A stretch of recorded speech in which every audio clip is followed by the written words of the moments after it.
Tem alguém? Alô?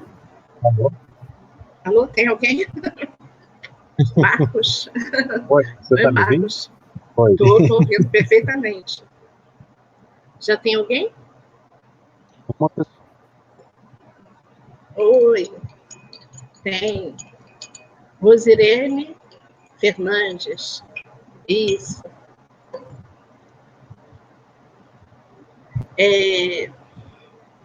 Rosirene, nós estamos só esperando o entrevistado de hoje, que ele vai se atrasar 5 minutinhos, tá bom? Boa noite para você também. E daqui a pouco as outras pessoas também vão chegando, tá?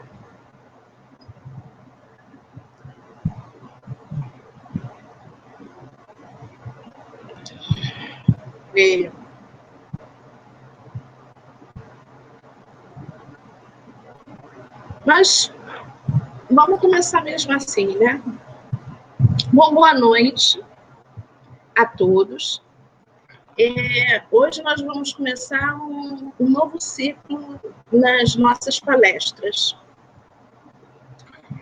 Nós vamos começar hoje a entrevista com líderes espirituais e também com pessoas de várias outras religiões, que a gente conseguir alcançar, né, que estiver também disposta a falar, nós vamos falando sobre eles, né, com eles, sobre a religião deles, e como é que essas pessoas estão lidando com a pandemia. Em cada religião, como é que estão lidando com a pandemia. E o intuito de nossa live é justamente essa, né?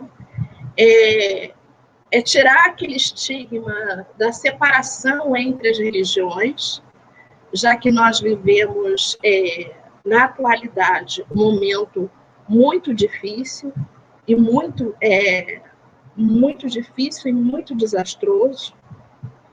Eu hoje, infelizmente, eu não peguei o número de mortos, né? Mas também é uma coisa que está terrível, deve estar chegando a quase 50 mil.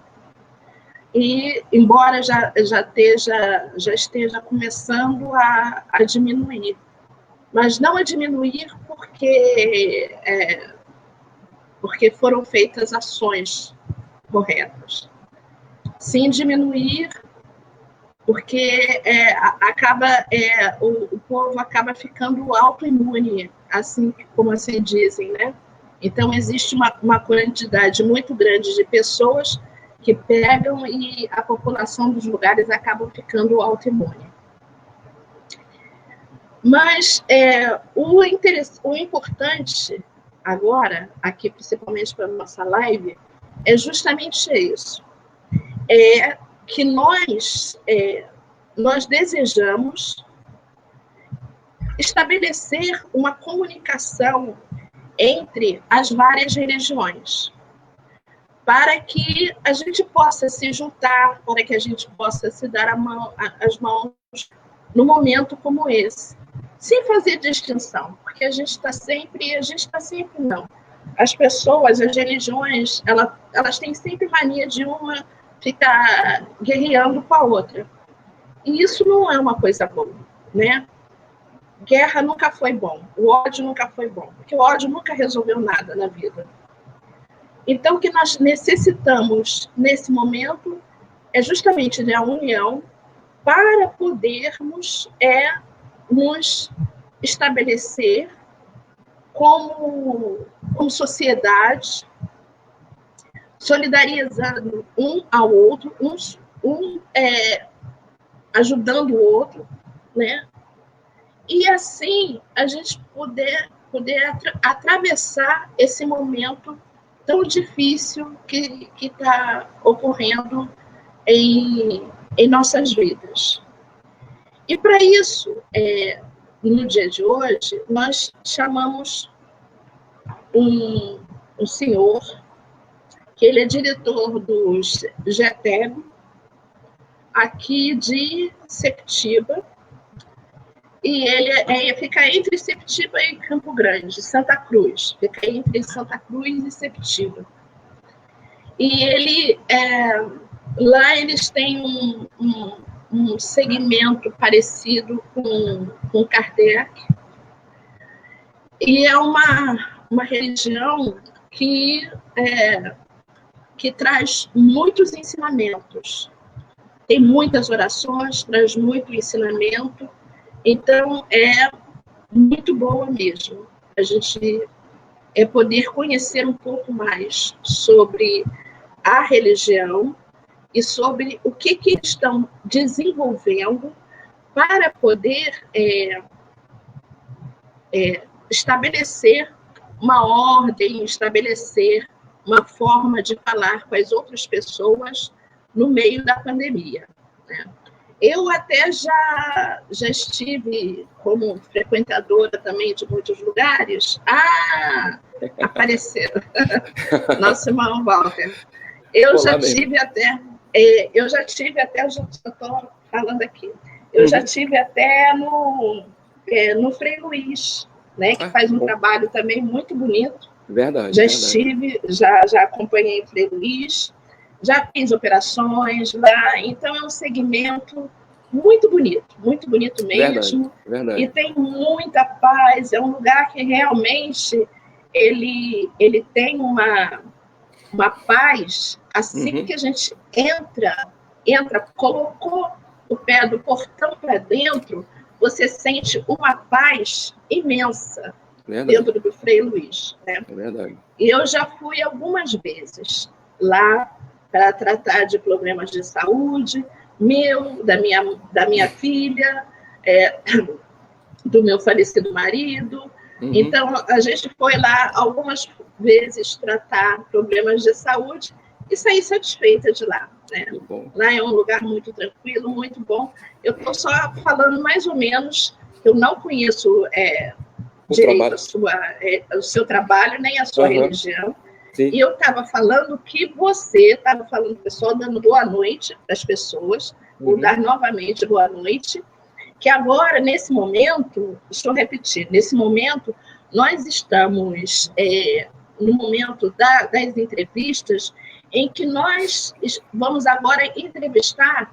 Primeiro nós falamos sobre a religião, o que era religiosidade e fé. Depois nós falamos sobre os aspectos psicológicos que poderia trazer, que a fé e que a religião poderiam trazer para a mente das pessoas num momento como esse tão difícil, né? Nós conversamos semana passada. Eu acompanhei. O Dr. Celso acompanhou? Que bom. E agora nós vamos para uma outra fase, que é falar das religiões em si, né? E a primeira religião, então, é a espírita. Tá? Eu queria que você, Júnior, você se apresentasse e falasse de você, falasse seu nome, falasse um pouquinho de você. Tá? Antes de mais nada, eu quero agradecer o convite, é uma honra, ainda mais sabendo que estou sendo o primeiro aqui nessa sequência, é uma honra. Eu nunca fui entrevistado, é a primeira vez, então eu estou um pouco nervoso, mas espero que eu não desagrade. Fique não. O meu nome é Walter Júnior, eu moro aqui em Septiba, e para falar um pouco do nosso trabalho, eu peço perdão por fazer uma correção, não sei se é uma correção. Eu não me apresento como espírita, como as pessoas costumam chamar como kardecista, né, que é uma forma popular de chamar o espiritismo, porque a nossa casa, o local que a gente trabalha, foi fundada por guias de Umbanda. Quem iniciou o nosso trabalho foi uma preta velha de Umbanda. E depois apareceram os outros trabalhadores, a Pombogira, o Exu, o seu Zé Pilintra, apareceu o Caboclo, enfim. Mas foram trabalhadores de Umbanda que iniciaram o projeto. Apesar de a gente estudar o espiritismo não tem esse lado religioso. Então, eu não posso me apresentar como espírita por não estudar a doutrina, mas porque na prática eu trabalho, não eu, porque infelizmente eu não incorporo, mas a minha esposa e os outros trabalhadores, nós trabalhamos com os trabalhadores de Umbanda. Então eu tive que procurar uma forma de me encaixar em alguma doutrina que eu pudesse estudar com tranquilidade. Aí eu conheci Ramatiz, e o Ramatiz me traz isso, ele me traz uma visão mais universal, ele abre um pouco as fronteiras. Então eu me considero, ou nós nos apresentamos como espiritualista, mas é assim que a nossa casa funciona, com desenvolvimentos na linha de Umbanda, com estudos, tem escola de médiuns, a escola de médium leva de 2 a 3 anos, temos palestras todas as semanas, temos tratamento de cura, tratamento de anti-goécia, tratamento de desobsessão, tem consulta com os guias de Umbanda, e assim a gente vai trabalhando e desenvolvendo essas ideias religiosas que a gente defende, entendeu? Espero que eu tenha sido claro. Não, foi sim, claríssimo. Qual o endereço? Coloca também o endereço para as pessoas saberem. Em Sepetiba, na Travessa São José 22, atrás do antigo Hospital da Croácia. O Hospital da Croácia foi um hospital que existiu por muitos anos aqui em Sepetiba e acaba sendo, apesar de ele não existir mais, acaba sendo uma referência. Rio de Janeiro. Eu já tive muitas e muitas mesmo conversas com uma amiga sua, e já ouvi falar muito de você. A gente sempre conversava muito, a Regina, né? Regina, se ela estiver nos ouvindo, ela deve estar. se ela estiver nos ouvindo, entendeu? Um beijo bem grande para ela. Beijo, Regininha, que Deus te abençoe. Então, aí a gente sempre passou aqui, ela é fisioterapeuta, a Regina, mas a gente fazia um trabalho, além de fisioterapia, a gente fazia um trabalho espiritual, de psicológico, terapeuta, era tudo ao mesmo tempo, porque a gente passava tanto tempo falando, a fisioterapia levava 3 horas. Acaba virando uma terapia, né? É verdade, né? Pois é. Você já falou, então, da sua religião e a filosofia. A filosofia da sua religião ele tem um Deus, aí no caso? Claro. Eu vou usar uma explicação bem simples que a gente usa, porque uma das coisas que nos incomoda, não sei se eu posso dizer assim, é que as filosofias, as doutrinas religiosas, às vezes elas são muito complexas para a gente entender, usam termos muito difíceis. Então a gente tentou simplificar ao máximo, para que o máximo de pessoas pudessem entender. Então a gente costuma usar figuras de linguagem, imagens, para facilitar. Claro que nós aceitamos a existência de um Deus único, independente do nome que se dá, Jeová, enfim, não importa o nome que querem usar, nós aceitamos a existência dessa consciência cósmica, aceitamos a existência dessa consciência em nós e em tudo que existe, e a ideia que a gente traz é a seguinte: imagine que você estivesse numa sala escura e eu chegasse com uma lanterna e acendesse essa lanterna e virasse de cabeça para baixo. Cada vez que essa lanterna subisse um pouco, o facho de luz ia aumentando. Em algum momento, essa lanterna tocaria o teto e iluminaria toda a sala. E poderíamos perguntar: em que local está a luz? A luz está em todo o ambiente, ela não está exatamente em um local. Então a gente pensa a espiritualidade, essa hierarquia espiritual que vai ascendendo em direção ao divino, dessa maneira, como que se fosse um facho de luz, que a cada passo que o trabalhador de Deus dá, a cada passo na sua evolução que ele dá, ele sobe um pouquinho e aumenta a capacidade de presença.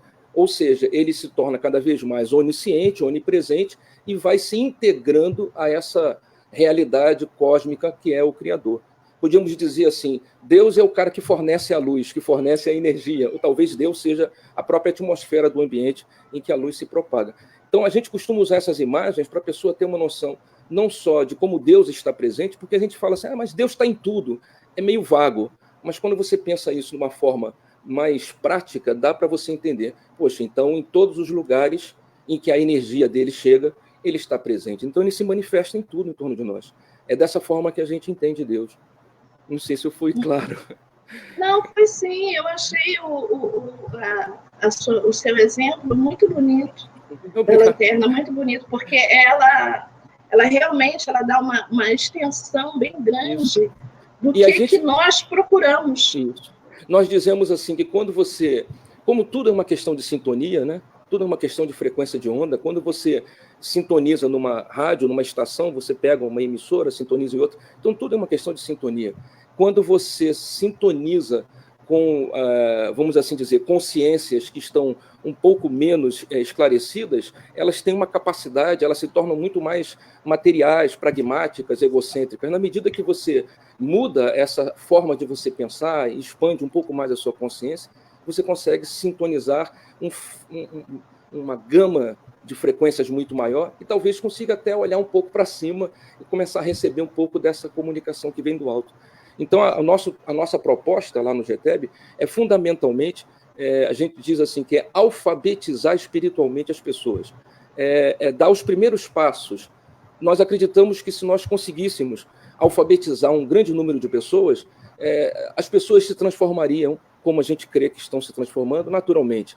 Elas perderiam o medo, porque o medo vem da dúvida, elas passariam a ter mais certezas, porque isso vem através desse conhecimento, dessa fé racional, ela se tornaria mais livre, ela não ficaria presa a um dogma, a um preceito ou a alguém.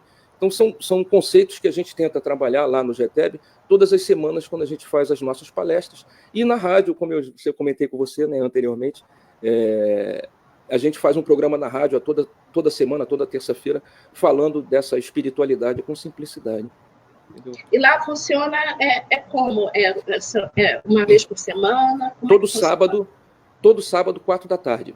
Vem primeiro uma palestra de 1h, 50 minutos, 1h10, depois um pequeno intervalo e a sessão de passe, fluidoterapia, e aí os tratamentos para aquelas pessoas que querem fazer o tratamento. Os tratamentos não são obrigatórios, são gratuitos e as pessoas podem não querer, enfim, e participar dos tratamentos. A gente faz uma carteirinha de controle e, a partir dali, a pessoa passa a frequentar. E, para nós, o que mais transforma, né, o que mais modifica é realmente essa palestra, esse esclarecimento, essas informações que a gente vai passando e vai fazendo com que a pessoa mude a cabeça. Né? É quase que uma terapia, né, também. Então, a pessoa vai mudando. Quando a gente fala, por exemplo, de família, quando você fala, por exemplo, de relacionamento social, então você vai abrangendo vários aspectos e você vai transformando esse ser humano em um ser humano melhor, em um ser humano não por medo, entendeu? Não por medo assim de um sobrenatural, não, mas porque ele se sente mais forte, ele se sente mais preparado, ele olha para a vida e entende o outro. Quando ele vê algo que não o satisfaz, ele já não se revolta, ele entende que aquele está passando por uma circunstância que talvez ele tenha passado no passado. Então a gente tenta esclarecer dessa forma, né?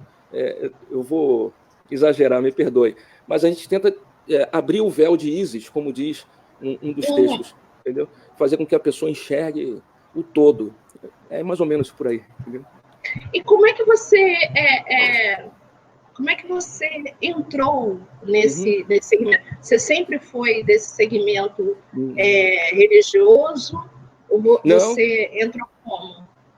Na verdade, eu e minha esposa, há uns 16 anos atrás, eu creio, quase 20 anos atrás, eu sou empresário, né? Eu sou comerciante, minha esposa também. Antes nós éramos bancários, eu era bancário e tal. Mas eu não me ligava em religião, não gostava de religião. Na verdade, eu sempre achei religião uma coisa de gente que está perdendo tempo. Você sabe como é que nós somos assim, né? Infelizmente, quando a gente era criança, pensava como criança, né? Então, eu pensava isso, que religião é uma coisa para quem está perdendo tempo, sabe, esse pessoal aí que não sabe o que faz. Então, eu tinha essa visão horrível, eu reconheço. Mas, em algum momento, a minha esposa não, minha esposa sempre buscou, ela sempre foi ligada a buscar esse tipo de assunto, religiosidade, comunicação, espiritismo. O pai dela era espírita. Mas, enfim, eu nunca quis. Só que, em algum momento, coisas estranhas aconteceram comigo e com a minha esposa. E nós somos muito cúmplices, então tudo o que acontece com ela me afeta diretamente, né? Não existe mais eu e ela, existe nós, entendeu? Mais ou menos assim. Nós já estamos juntos há 35 anos e há ainda essa cumplicidade. Então, lá atrás, quando começaram a acontecer certos fenômenos que eu não entendia, eu entrei em pânico. Eu achei que dali era... Minha esposa estava ficando maluca, mas eu tentei entender, diferentemente, talvez, do que seria normal, eu não me afastei, eu tentei entender. E ela buscou, foi no local, até que em algum momento ela entrou num terreiro de Umbanda E eu fui contra ela, enfim, foi mais ou menos assim. E nesse terreiro, um caboclo me chamou uma vez, num evento que tinha na Cachoeira todo ano, e me disse, mais ou menos as palavras foram essas: olha, eu preciso que você estude. Eu preciso que você estude porque você tem uma missão de ensinar. E eu falei assim: caboclo, você está procurando a pessoa errada, não sou eu não, é a minha esposa. Eu sou só o motorista. Ele falou assim: não, filho, é você. Na verdade, a gente usou ela para trazer você aqui.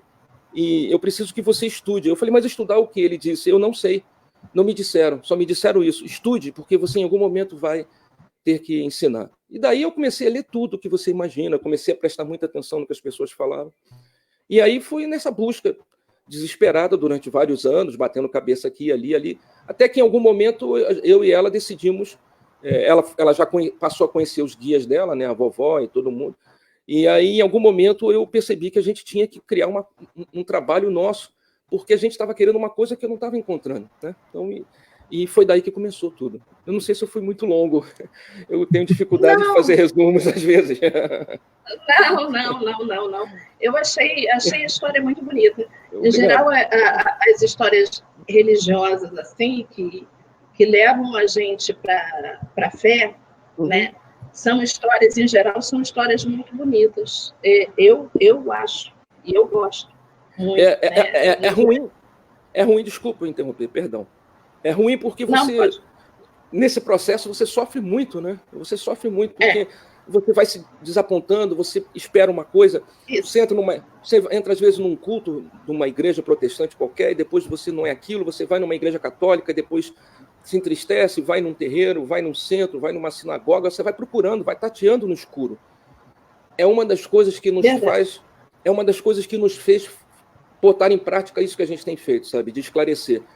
Foi uma das coisas que me preocupou. Eu falei: meu Deus, imagine quantas pessoas estão por aí andando, tateando no escuro, porque tem às vezes um problema de doença, ou tem às vezes um problema obsessivo, ou um problema de energia qualquer, ou uma necessidade de trabalhar mediunicamente, e não há um corrimão, não há uma explicação geral, né? Tipo assim, gente, olha, as religiões são assim, ó, isso, é isso, isso, isso. Agora você pode isso, aqui. Agora vocês escolhem o que... Não é assim, né? Não é como entrar numa faculdade ou entrar num curso, né? Você vai meio que no erros e acertos. Só que sofre muito com isso, né? Com certeza, existe um sofrimento. Mas todas as pessoas que... Porque eu acredito que todas as pessoas são médiums, né? Todo mundo tem um grau de mediunidade. É verdade. Só que nem sempre as pessoas estão propensas mentalmente para exercer aquilo. Tem pessoas que não querem de forma nenhuma, e tem pessoas que se recusam, e o que acontece? Aquilo não fica ativado. Você não vê, você não olha os sinais que estão em volta de si. Todo mundo pode, eu acredito nisso, todo mundo pode ver e ouvir muito. Todo mundo tem essa capacidade. Verdade. Mas a gente tem que estar com o pensamento, com a mente e com o coração, né? Com o corpo limpo, com o coração transbordando para ouvir aquilo, para ver os olhos abertos, para ouvir os sinais que, às vezes, para muitas pessoas, pensam assim, isso é bobagem. Não é bobagem. É verdade. Não é bobagem. São sinais que a gente recebe muitas vezes e que para muitos são coisas assim muito pequenas, né? Mas a gente consegue comprovar aquilo.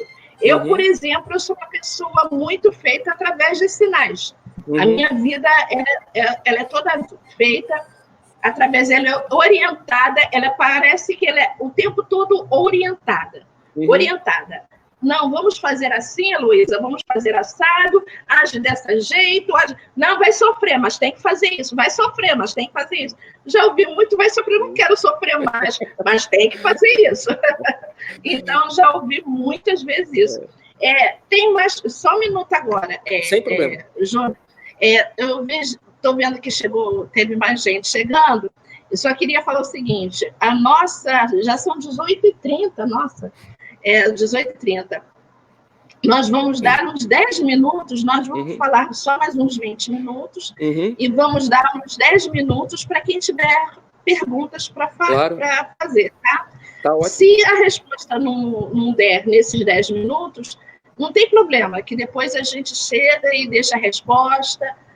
O importante é que vocês esclareçam depois as dúvidas de vocês, tá bom? Mas quem tiver pergunta para fazer, vocês programem as perguntas para vocês fazerem, tá? Perfeito. Eu queria saber uma coisa. Nós estamos nesse tempo de muita dor. É verdade. Muito falecido, né? É verdade. Estamos chegando agora a praticamente 50 mil mortos. Uma tragédia, hein? Inteiro. Isso contar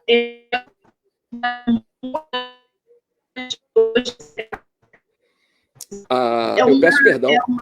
Desculpa, Heloísa, a conexão falhou, eu não consegui entender o que você estava me perguntando. Desculpa, perdão. Não. Você estava falando que chegamos a 50 mil mortos, não é isso? Isso, é uma quantidade muito grande de pessoas que estão desencarnando. Verdade. Né? Então, eu queria saber como exercer nesse momento. Todo mundo está muito assustado. Porque está todo mundo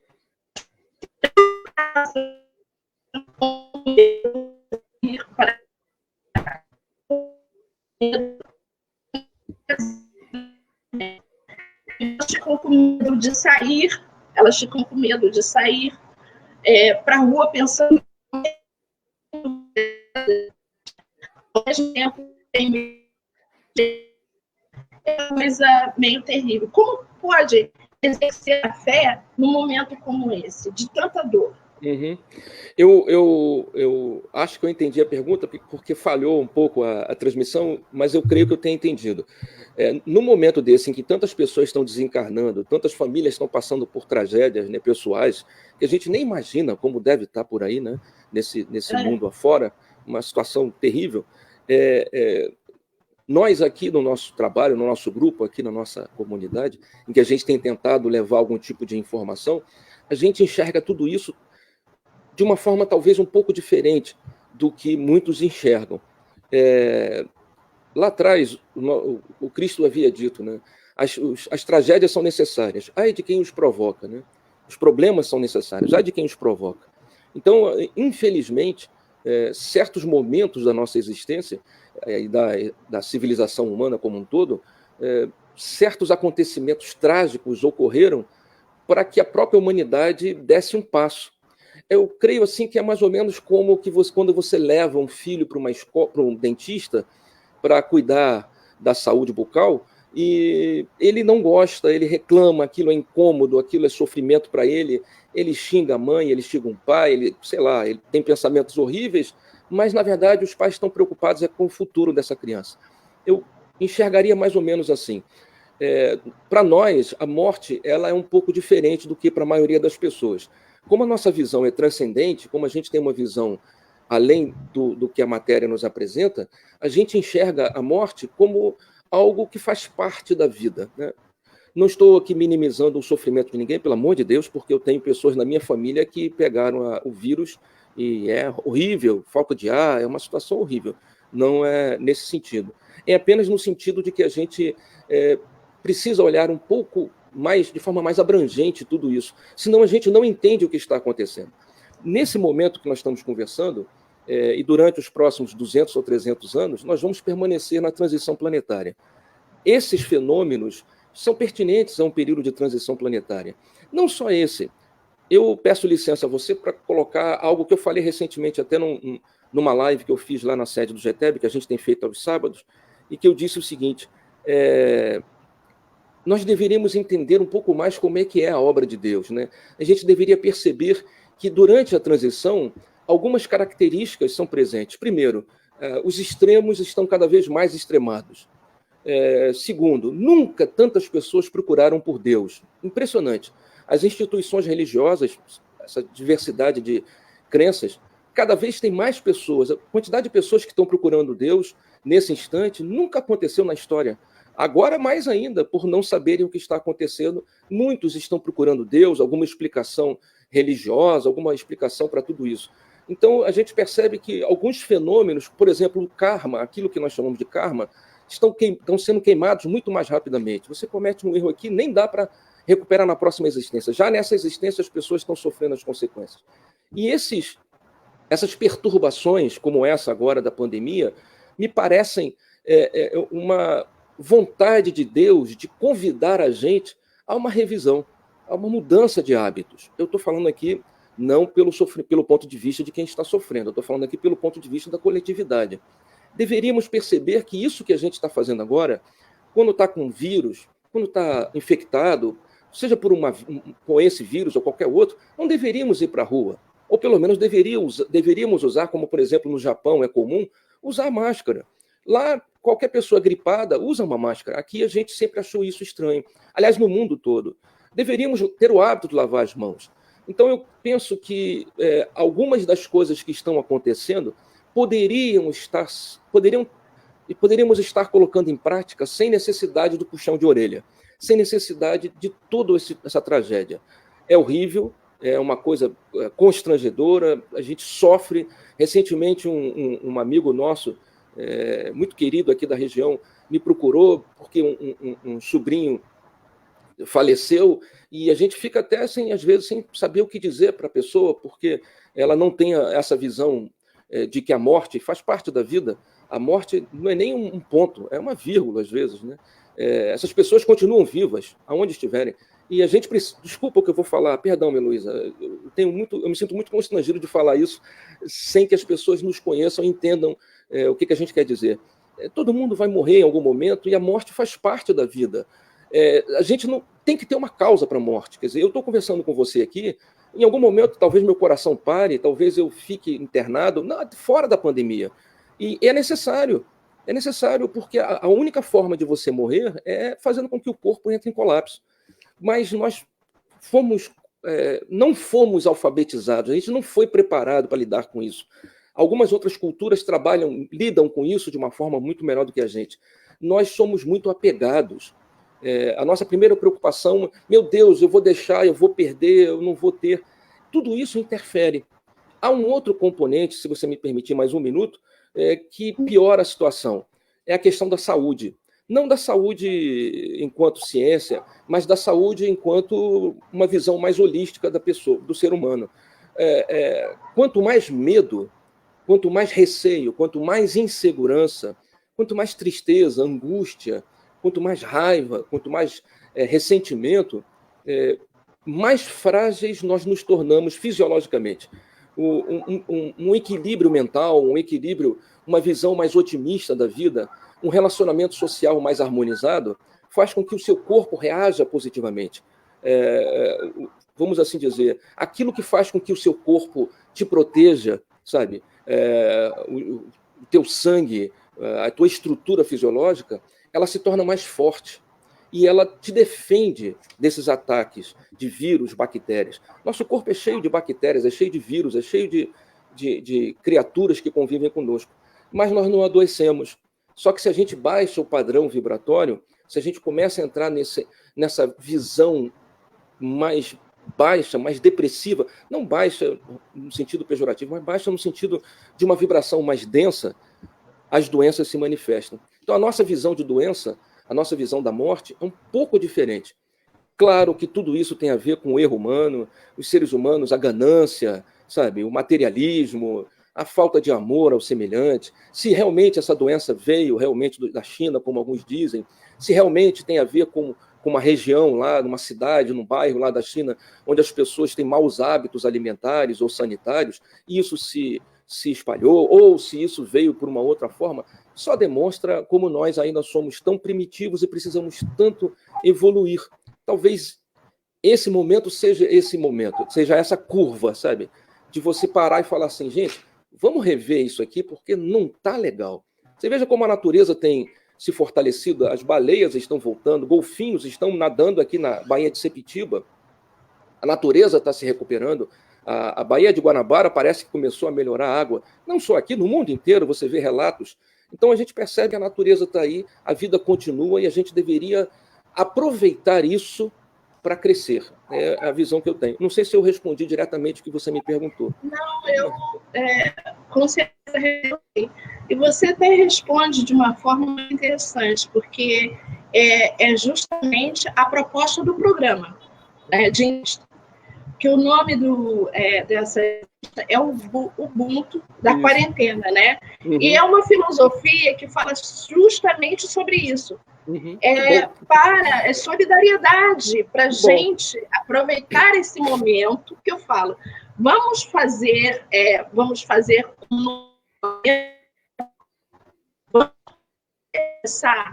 vamos ser mais solidários um com o outro. É isso aí, Luiz. Vamos ver mais do que o outro. Vamos ver o seu vizinho está precisando, porque não adianta você estar aqui na sua casa, protegido com o seu carro. É verdade, é isso aí. E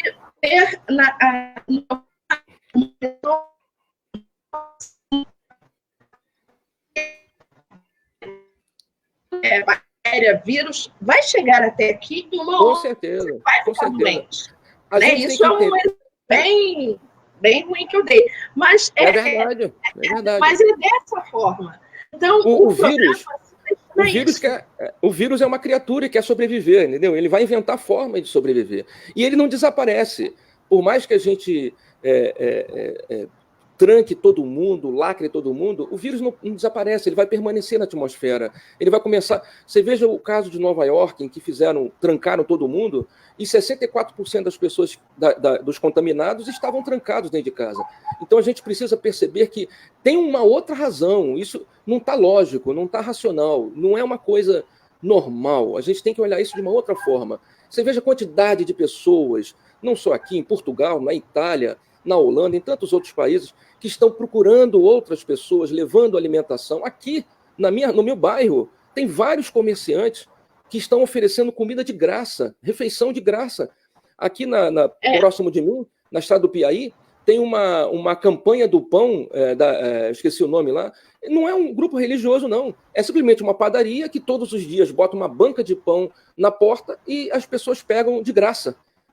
Para quem está precisando. Quer dizer, quem pode ir comprar, compra. Você vê que a quantidade de pessoas que compram é grande, mas eles deixam o gratuito lá na porta. Você vê uma atitude que você veja, meu Deus do céu, quando que nós faríamos isso? Não é verdade? Nunca. Foi necessário uma tragédia? Puxa vida, não era para ser assim.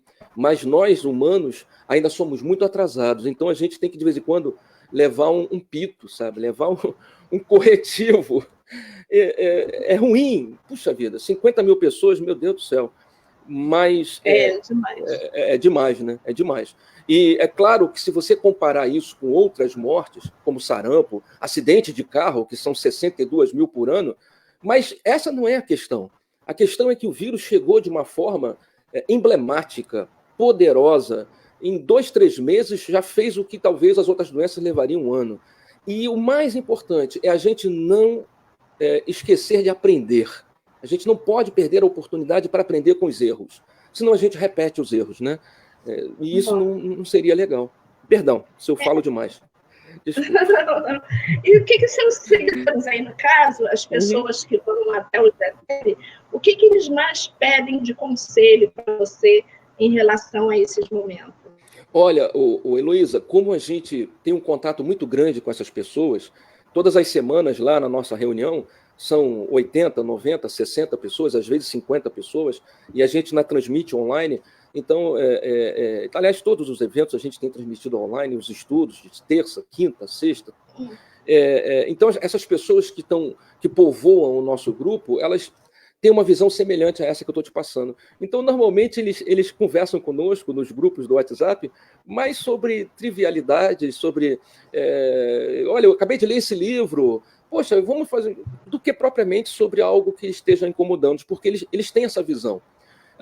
Olha, nós temos pessoas no grupo que estão no grupo de risco e estão se preservando. Mas você percebe que essas mesmas pessoas, em outras circunstâncias, estariam adoecidas.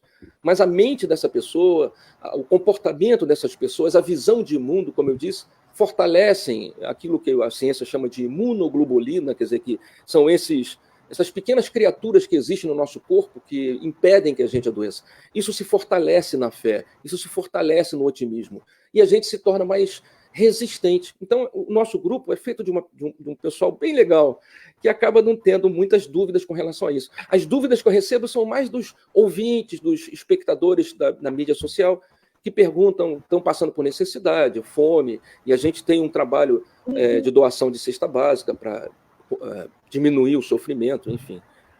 É nesse sentido aí.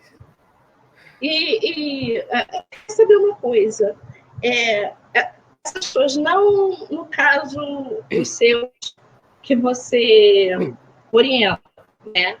Então, aí eu queria saber, existe, assim, aquele pensamento de isso está acontecendo, eu fiz alguma coisa errada? Na sua religião, existe, então, esse tipo de coisa? Sim. No nosso grupo, como eu disse, é mais difícil, porque eles vêm ouvindo a gente falando já há bastante tempo, né? Eu não sei como você pensa, a gente não se conhece, nem sei os nossos espectadores como pensam, mas lá, quando a gente fala de cura e autocura, por exemplo, a gente diz assim: pare de ouvir notícias ruins, desligue a TV, ouça uma boa música, abra um livro, converse com a sua família, abrace, ame, demonstre amor. Então, são atitudes que a gente vem trabalhando antes da pandemia, já é algo tradicional. Então, quando chegamos a esse ponto, eles têm uma visão diferente, mas os que nos ouvem nos procuram com a grande maioria, com medo, com esse sentimento de que Deus está punindo. Esse sentimento de Deus punindo é muito presente em religiões ou em crenças mais pragmáticas, mais fundamentalistas, que tem essa visão de que há um Deus, que há um bicho-papão, sabe? Que há alguma coisa que pune, o pecado original, sabe? Tem muito a ver com esse imaginário. Se você desconstrói isso, essas dúvidas acabam. Então, tem muito a ver, essas pessoas que nos procuram têm muito desse questionamento. Recentemente, eu fui a um mercado aqui próximo e um dos funcionários, um gerente lá do mercado, me chamou: Walter, vem cá. Você que está estudando essas coisas aí, me diz aí, tu acha que o mundo vai acabar? Isso acontece muito. E eu, com toda boa vontade, falei para ele assim: olha, o mundo vai acabar para algumas pessoas. Para algumas pessoas, sim, porque elas vão ter que mudar. E isso, para algumas pessoas, é o fim do mundo. Agora, né, e para algumas pessoas, mudar é o fim do mundo. Mas o mundo não acaba, não. Deus nunca destrói a obra. Se Deus destruísse a obra, seria a prova de que ele não é Deus e de que errou. Então, não há razão para destruir uma obra. Se você me der 10 segundos, antes de nós mudarmos de assunto, uma das coisas que a gente ensina, preste atenção, nós estamos aqui no planeta Terra, vivendo essa epidemia. Cara, a gente precisa ter uma visão maior. No nosso sistema solar, na nossa galáxia, são 200 milhões de planetas semelhantes à Terra. E esse cálculo não é meu, não. São os cientistas que apresentam. Você vai na internet e vê isso. São 200 milhões de planetas que podem ter vida semelhante à Terra só na nossa galáxia. Imagine no universo infinito. Quando a gente fala de Deus, não pode ser um Deus da minha religião, ou um Deus da minha crença, ou um Deus do meu planeta, ou do meu estado. Não, você tem que pensar nesse Deus de um universo infinito. Os mesmos pensamentos que me trazem a tranquilidade aqui têm que levar a tranquilidade para um desses 200 milhões de planetas semelhantes à Terra. Porque lá tem gente. Eles só não chegaram aqui, ou nós não chegamos lá, mas tem gente lá. De que tipo de gente, eu não sei. Então a gente tem que olhar isso de uma forma um pouco maior, quando a gente passa, será que Deus vai acabar com o mundo? Mas que mundo? Né? Você está falando o quê? Daqui de Sepitiba vai encher, ou da Zona Sul, de um outro? Não, você tem que olhar Deus de uma outra maneira. Então são essas questões que têm que ser trabalhadas para que a gente se acalme, para que a gente, sabe, olhe além da tempestade. A tempestade vai acabar, tudo passa, né? Como diz um dos textos do Chico, tudo passa. A única coisa que é definitiva é Deus. Ele estará sempre conosco. Agora o resto tudo passa. Quantas vezes a gente já caiu, né?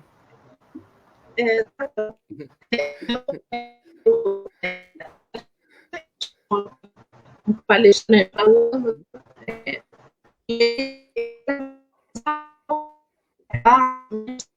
foi o que você falou. O mundo vai acabar. O mundo como era A gente tem que reconstruir o mundo de uma forma diferente. A gente tem que mudar os hábitos, né? Temos que mudar os hábitos. Né?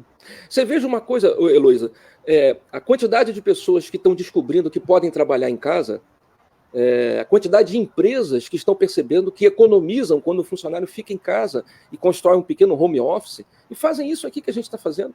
Você vê a quantidade de vídeos que estão aparecendo no YouTube, no Vimeo, em tantos outros locais, de músicas, de arte, que continuam florescendo, e as pessoas vão se adaptando. O ser humano é muito inteligente, ele se adapta. Então a gente tem que confiar, sabe, em que tudo isso, essa humanidade, tem solução. A gente só é cabeçudo, a gente só demora a aprender, mas a gente aprende.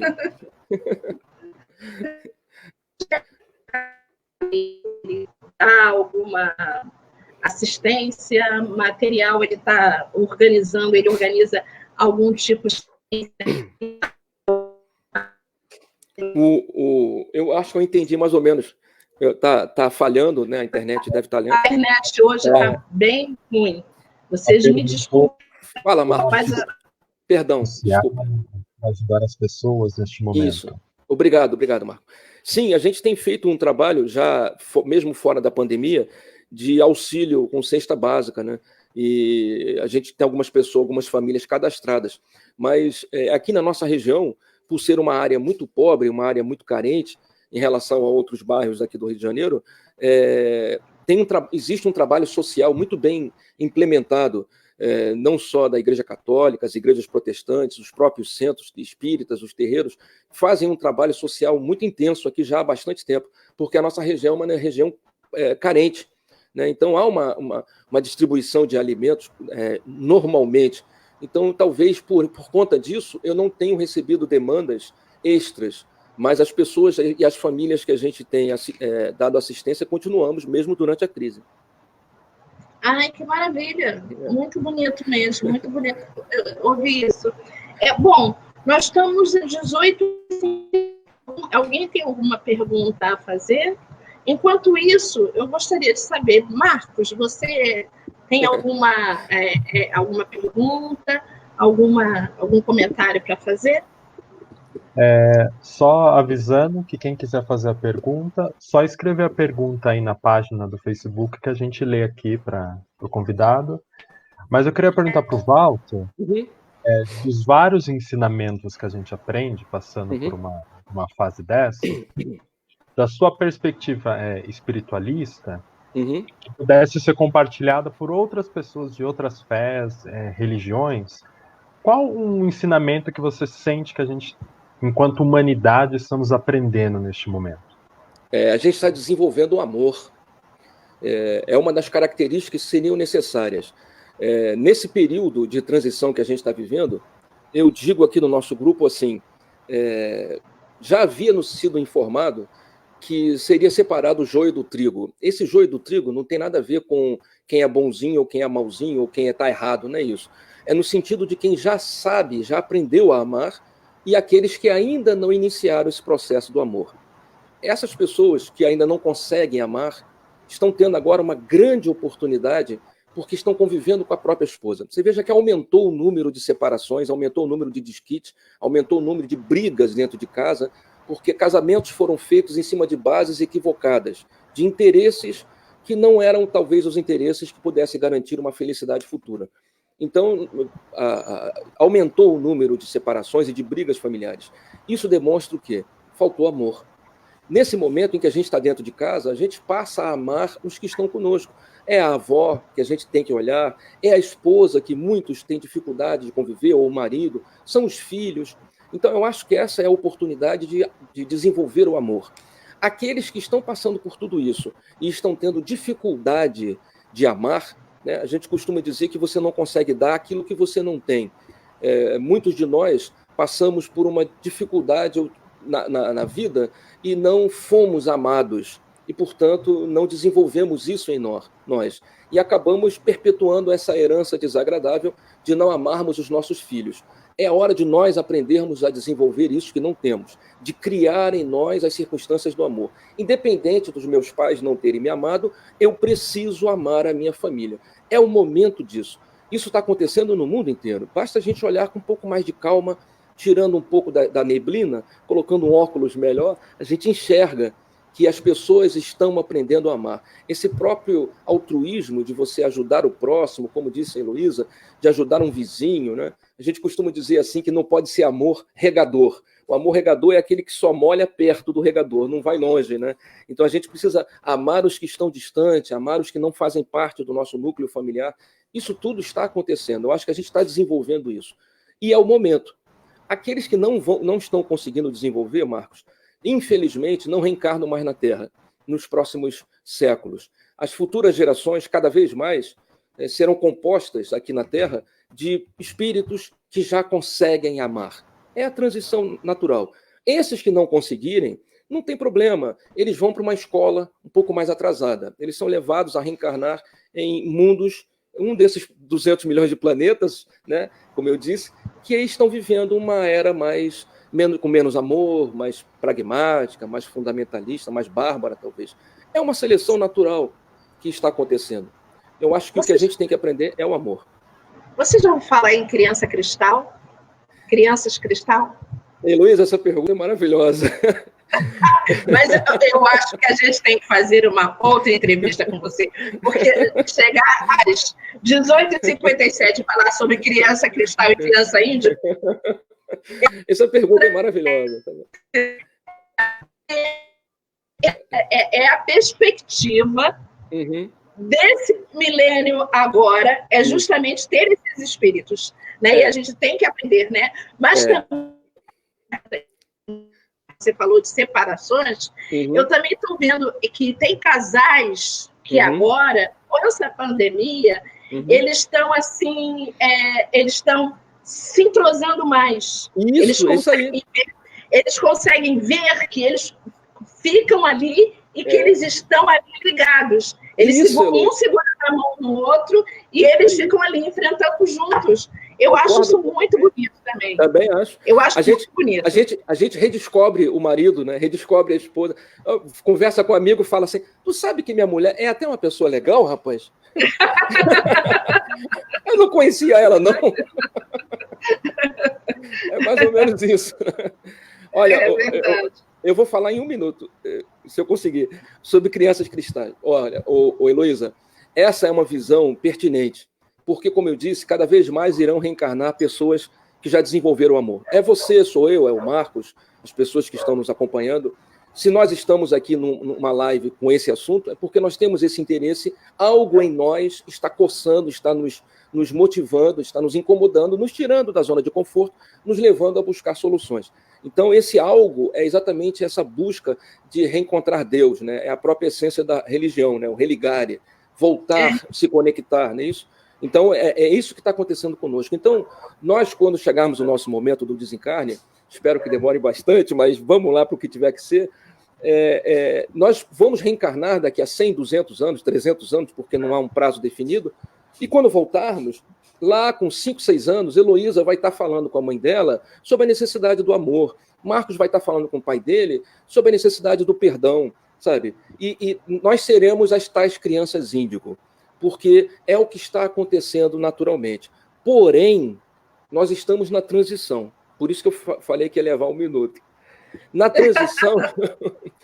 transição, vou usar um termo horrível, viu, gente? Me perdoe, mas são figuras, são imagens que a gente usa para explicar melhor.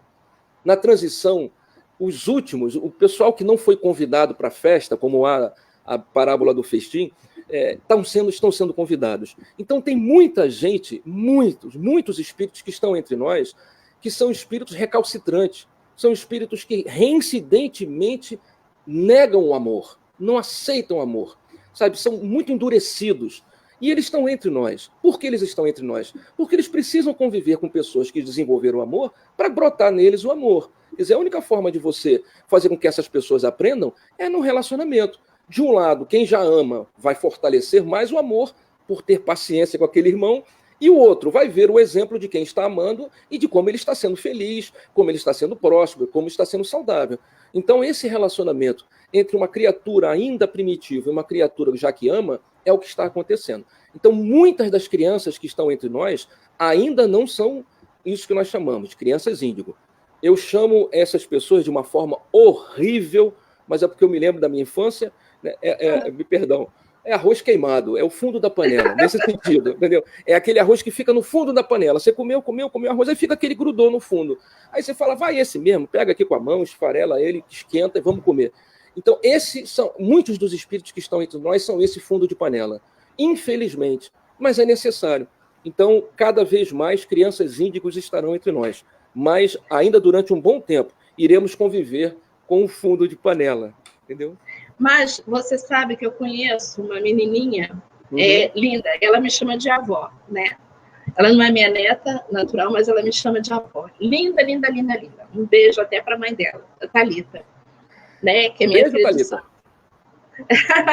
E ela tem uma filha que ela já nasceu assim, desse jeito. Olha aí. Ela já nasceu assim, brotando amor. Ela nasceu brotando amor o tempo todo. É uma criança que já nasceu educada.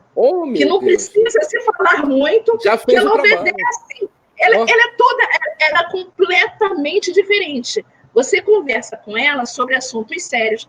Você não pode fazer isso por causa disso. Entendeu? Entendi, mamãe. Olha e pronto, só isso. Entendeu? Ela é desse jeito. Ela é desse jeito. É uma criança assim, uma dessas especial. Isso. É uma dessas que veio para nos ajudar. Né? E ela fala de amor, ela brota amor dentro dela. O olhar dela é todo de amor e de carinho. É uma coisa linda. Sensacional isso. Coisa linda. O mundo não é uma coisa distante de nós, né? O mundo é feito de pessoas. Para mudar o mundo, tem que mudar as pessoas. Então, quanto mais pessoas com o sentimento de amor, isso vai disseminando, isso vai se espalhando. Tem uma frase de um escritor britânico que é muito utilizada, que diz assim: para o triunfo do mal, basta que os bons não façam nada. Então, aqueles que já sabem amar precisam demonstrar o amor, colocar o amor em prática. O amor, ele habita no mundo do abstratismo, né? Não é algo físico, nós estamos no mundo material, precisamos materializar o amor, tirá-lo do mundo subjetivo para o mundo objetivo. De que forma? Palavras de amor, atenção, de carinho, afago. Sábado passado eu fiz uma live dizendo: a vida não é digital. Precisamos, em algum momento, usar as ferramentas digitais para o nosso crescimento, mas nunca para nos afastarmos daqueles que estão conosco. Não podemos ter 4 pessoas numa sala sem que elas conversem, sabe? Cada uma no seu celular. A gente tem que buscar conviver, aprender a conviver com o digital sem esquecer a fraternidade, o amor, a convivência, que é nessa convivência, nesse atrito, nessa discussão que existe, que a gente vai criando, vai aprimorando, vai desenvolvendo uma criatura nova, né? Uhum. Tá bom. Olha, nós estamos cheios de perguntas. Agora, de repente, nós estamos cheios de perguntas. A maioria é para você. Marcos. Walter, sim, pode falar, eu estou à disposição. O Júnior e o Igor, eles fizeram 2 perguntas que são mais ou menos parecidas, né? Certo. O Igor pergunta assim: se existiria alguma teoria espiritualista por detrás desse processo de pandemia? Aí o Júnior pergunta: será que já existia essa programação ou ela se deu em função do atraso da humanidade? Essa pergunta é ótima. Beijo para o Júnior e para o Igor. Beijo para o Igor e para o Júnior. Olha só, a gente costuma dizer que o livro da vida não está escrito. O que nós temos são títulos dos capítulos. Se está escrito no título do capítulo, dia 19 de junho, eu vou me encontrar com o Marcos, com a Heloísa, esse eu vou me encontrar pode ser algo positivo ou pode ser algo negativo. Quem vai fazer com que isso seja positivo ou negativo são as minhas atitudes. Isso faz com que haja um determinismo, porém com o livre-arbítrio convivendo harmonicamente. Não há um determinismo, nem há livre-arbítrio total. Nós somos alunos de uma escola, então nós temos uma liberdade vigiada. É assim que nós devemos enxergar. Então, nessa realidade em que alguns princípios estão pré-estabelecidos, alguns gatilhos foram formados. Se a humanidade não caminhasse numa determinada direção, os orientadores, aqueles que cuidam do projeto Terra, iriam disparar certos gatilhos. Alguns disseram que poderia ter sido uma guerra nuclear, que quase aconteceu há 5, 6 anos atrás. Outros disseram que poderia ter sido a guerra agora com com aqueles coreanos, esqueci o nome dele agora, que aconteceu há uns 3 anos, a crise lá com o líder coreano. Outros disseram que poderia ter sido um sarampo que andou voltando em alguns... Então, há não um pré-estabelecimento de que tenha sido para que seja esse vírus. Porém, eu creio que a espiritualidade usou, me perdoe o que eu vou dizer, o que é mais ameno. Ela foi muito bondosa conosco. Porque do jeito que a espécie humana estava destruindo a natureza e do jeito que nós estávamos nos afastando do amor, talvez pudesse ter sido muito pior. Eu, infelizmente, não concordo com a maioria que não acredita que vai piorar, virar uma terceira, uma quarta onda. Eu não creio nisso. Eu creio muito na resistência do ser humano, eu creio muito na nossa capacidade. Quando há interesse, a vacina vai aparecer. Quando há interesse, eles descobrem tudo. Quando há interesse... Quem descobrir a vacina vai ficar bilhardário, porque vai vacinar um planeta inteiro. Então, você imagine a briga dos laboratórios para tentar encontrar quem vai ser o primeiro a descobrir isso aí. Então, em algum momento, tudo isso tudo isso passa.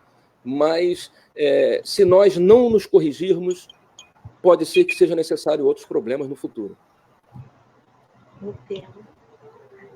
Outra pergunta. Sim? O João Luiz.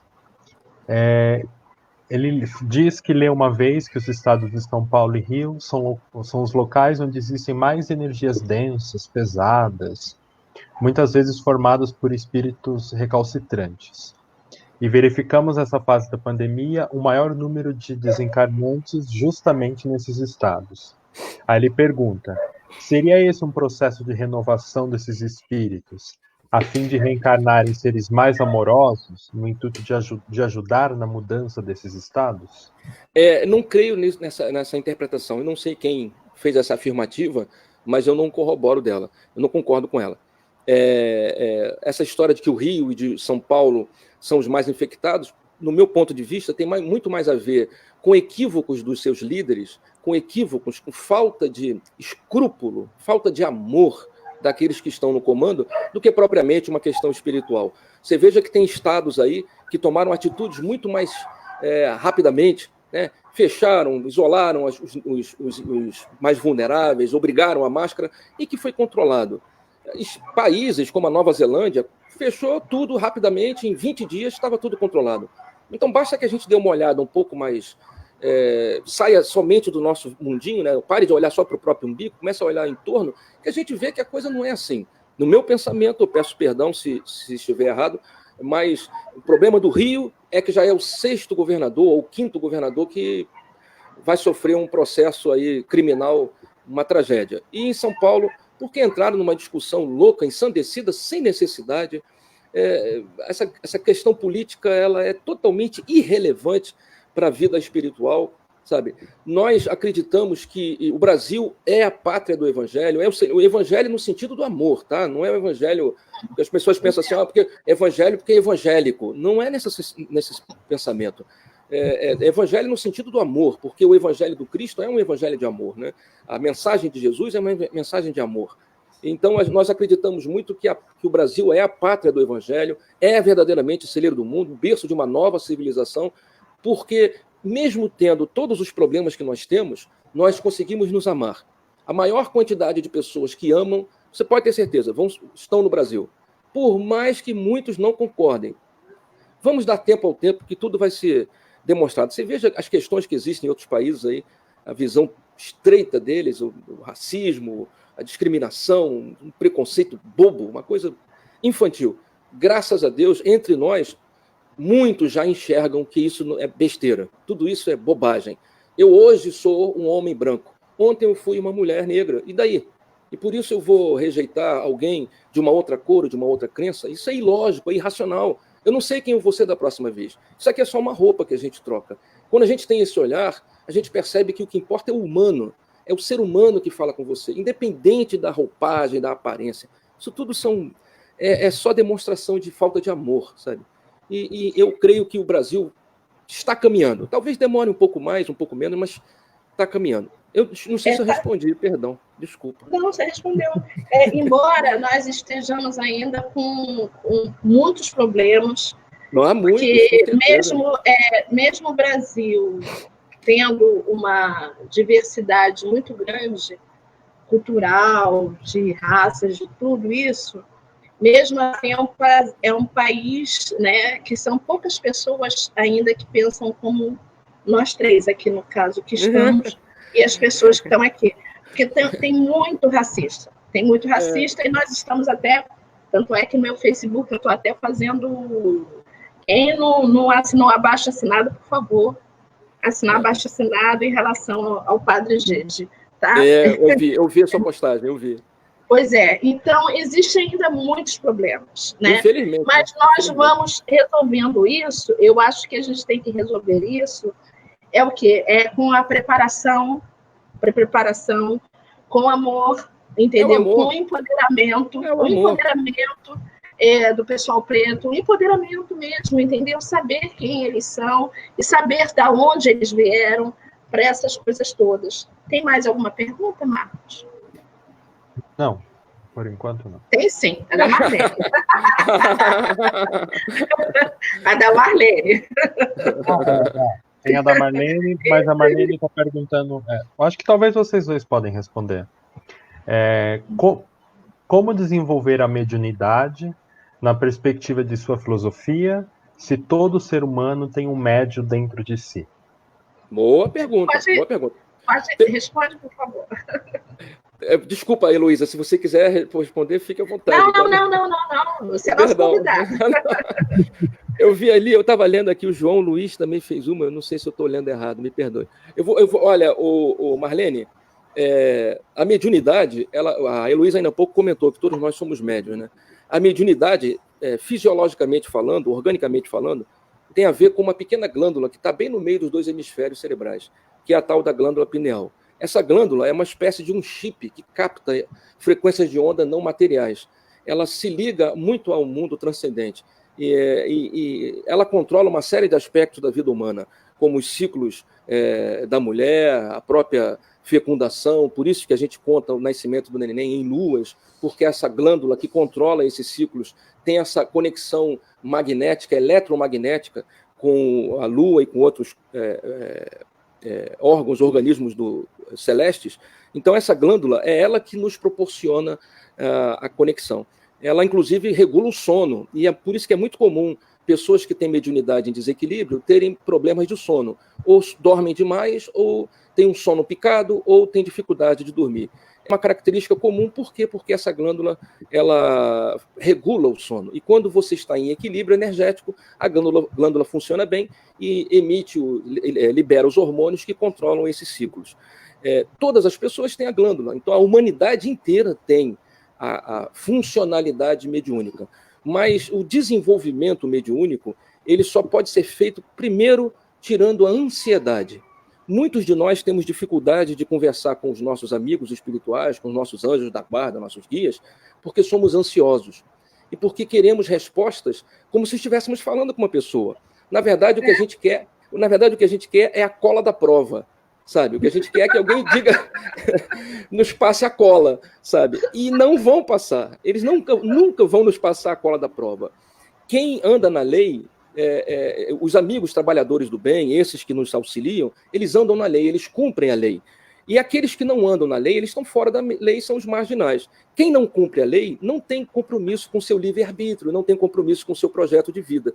Porém, os seus amigos espirituais têm compromisso. Eles não podem ferir o seu livre-arbítrio. Então, eles nunca vão te dar mais do que o que você pode receber. Se você precisa desenvolver a sua mediunidade, eu te diria, primeiro, precisamos desenvolver o amor. Segundo, precisamos desenvolver a vontade de servir. Mediunidade é serviço. Não existe mediunidade para não servir. A figueira tem que dar frutos. Então, para desenvolver a mediunidade, você tem que desenvolver a vontade de ajudar, a vontade de servir, de ser útil. Muitos de nós somos ferramentas que não temos utilidade, como se fôssemos um alicate jogado numa caixa de ferramenta. A gente entra em depressão, a gente se entristece.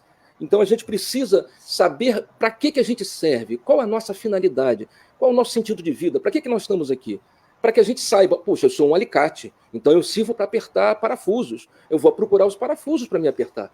Eu preciso me conhecer. Essas questões favorecem o desenvolvimento da mediunidade. Eu, por exemplo, não tenho mediunidade nenhuma. Eu sou médium intuitivo, ou talvez eu fale demais. Talvez a minha mediunidade seja falar pra caramba. Pois, então, o que eu preciso fazer? Eu preciso aprender a amar. Eu preciso aprender a servir. Eu tenho que me fazer útil nessa vida. E já que eu não posso manifestar nada, poxa, então eu vou aprender. Então, buscar uma finalidade, buscar um propósito de vida também é desenvolver a mediunidade. É claro que, de forma prática, você precisa procurar um local sério, né? Um local que esteja afim com aquilo que você pensa. Ou numa linha espírita, ou numa linha de um terreiro, ou um culto de origem africana, ou uma religião protestante. Todas elas têm médiuns. A Igreja Católica está cheia de médiuns. Tem vários padres aí tendo revelações. Os pastores nas igrejas protestantes são médiuns. Só não pensam, não falam disso por preconceitos bobos. Mas tem um monte por aí. Eu só queria corrigir você a uma coisa. Me ajude, por favor. Você tem mediunidade. Você fala, porque você recebe toda uma orientação do que você deve fazer em relação ao amor, em relação ao que deve fazer para desenvolver as outras pessoas. Puxa, e você segue aquilo tudo, você segue tudo isso. Obrigado. Eu vou ver esse vídeo depois e anotar. Obrigado. As coisas que são determinadas para você fazer, você faz. Você mesmo falou que o caboclo chegou e falou para você, não, você tem que estudar. E você, uma hora, você não acreditou, mas uma hora você foi e seguiu o seu caminho. Por que você seguiu o seu caminho? Porque você simplesmente quis?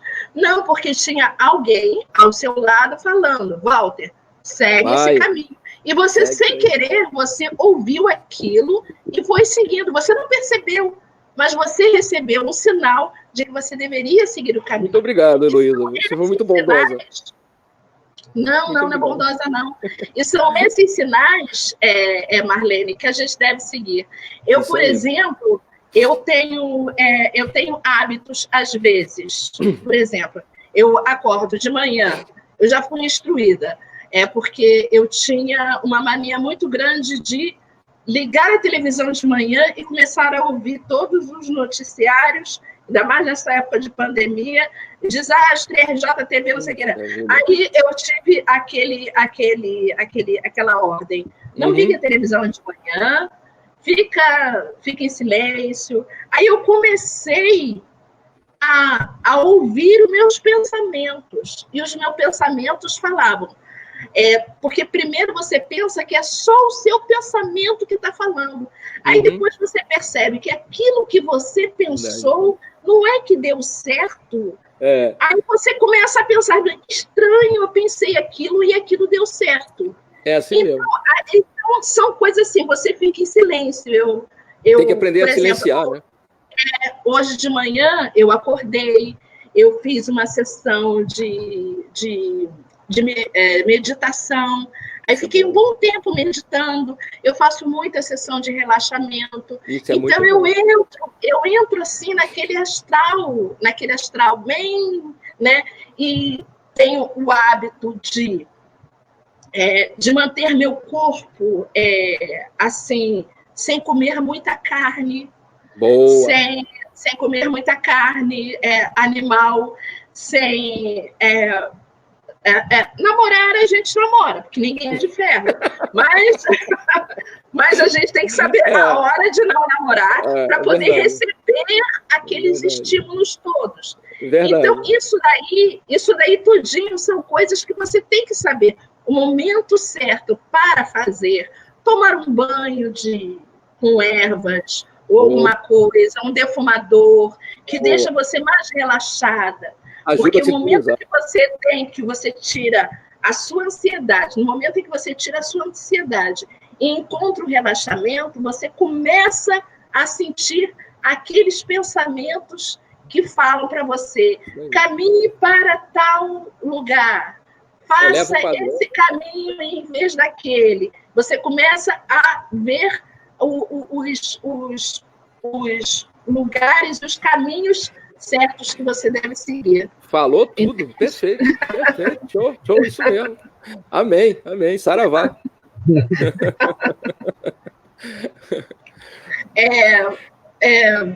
Você quer dar mais alguma... Marcos, quer falar mais alguma coisa sobre o assunto? Não. Eu estava olhando aqui as perguntas. A pergunta do João Luiz, Walter, que você comentou, foi aquela de São Paulo e do Rio, que eu... Tá. Perfeito. Esqueci de falar o nome dele. Mas não. Tranquilo, então. Tá bom. E você quer completar com alguma coisa? Uma mensagem, algum pensamento para a gente? Algum estímulo para a gente nesse momento tão difícil? Eu só tenho primeiro que te agradecer, viu, Heloísa, pelo convite, ao Marcos, pela educação, pela gentileza. Muito obrigado, Marcos. Obrigado, Heloísa. Foi a minha primeira experiência de entrevista. Espero que tenha saído tudo de acordo. O que eu posso dizer para as pessoas é simplesmente isso.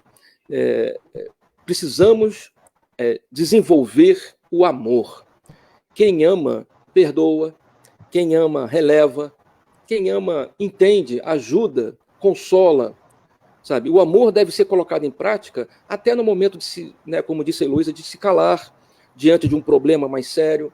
Sabe? A gente tem que aprender a entender o outro, a aceitar o outro. Precisamos amar as pessoas como elas são e não como nós queremos que elas sejam. Nós temos que desenvolver esse amor pelas pessoas do jeito que elas são, porque isso é verdadeiramente um amor.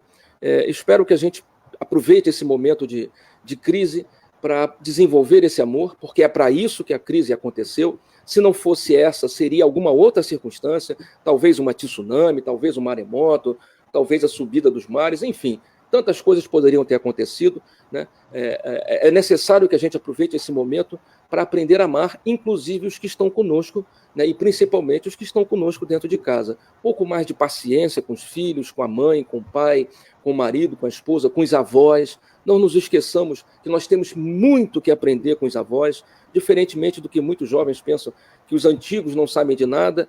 Não é bem assim, né? Semana passada, fazendo a live lá no GTEB, eu digo, meu querido jovem, lembre-se que o celular que você está usando, você só está usando porque um adulto, um velho, né, produziu, investiu, criou uma empresa, né, desenvolveu e comprou para você. Então, um pouco mais de amor pelos nossos antigos, pelos nossos novos, isso é fundamental. O amor cura, o amor é a única energia que existe no mundo. Não existe outra energia, só existe o amor. Pode usar sem moderação. Obrigado. Muito obrigada. Eu queria agradecer também. Nós passamos agora, temos quase 1h30, mas eu acho que foi uma live muito, muito, muito, muito boa. Obrigado. Entendeu? Com palavras maravilhosas. Obrigado. Você, Júnior, porque realmente os seus ensinamentos. Queria agradecer a Regina. Né? Verdade, obrigado, Regina. Queria agradecer a Regina por ter me apresentado há mais de um ano você, só de falar, e realmente tudo que ela fala sobre você, sua esposa, e o GTEB, ela vive assim, ela realmente tem paixão pelo lugar, e realmente eu comprovei aqui. Muito obrigado mesmo, que foi ótimo, foi maravilhoso a nossa live, tá? Foi muito boa mesmo. Quando quiser conversar, estamos à sua disposição. Obrigado, viu, Marcos, por nos ajudar. Depois vamos marcar para a gente conversar sobre as crianças do futuro. Boa, vamos conversar. Vamos marcar outra, então. Vai ter uma satisfação. Olha, obrigado aos espectadores aí na nossa live, né? E obrigado aos GTBianos que estão nos acompanhando. Obrigado a quem está nos ajudando aí, que a gente nem está vendo, mas obrigado a todos vocês. Eu também agradeço muito a todos vocês que estiveram aqui conosco hoje, dando seus boa noites, fazendo suas perguntas. Foi muito boa a participação de todos vocês. Eu agradeço muito mesmo, tá? Muito obrigado a todos. Obrigado. Tá? Tchau. Tchau. Até semana que vem. Semana que vem nós vamos ter, então, um outro entrevistado. Boa noite a todos. Boa noite. Tá? Ubuntu para todos. Ubuntu, com certeza. Tchau. Tchau.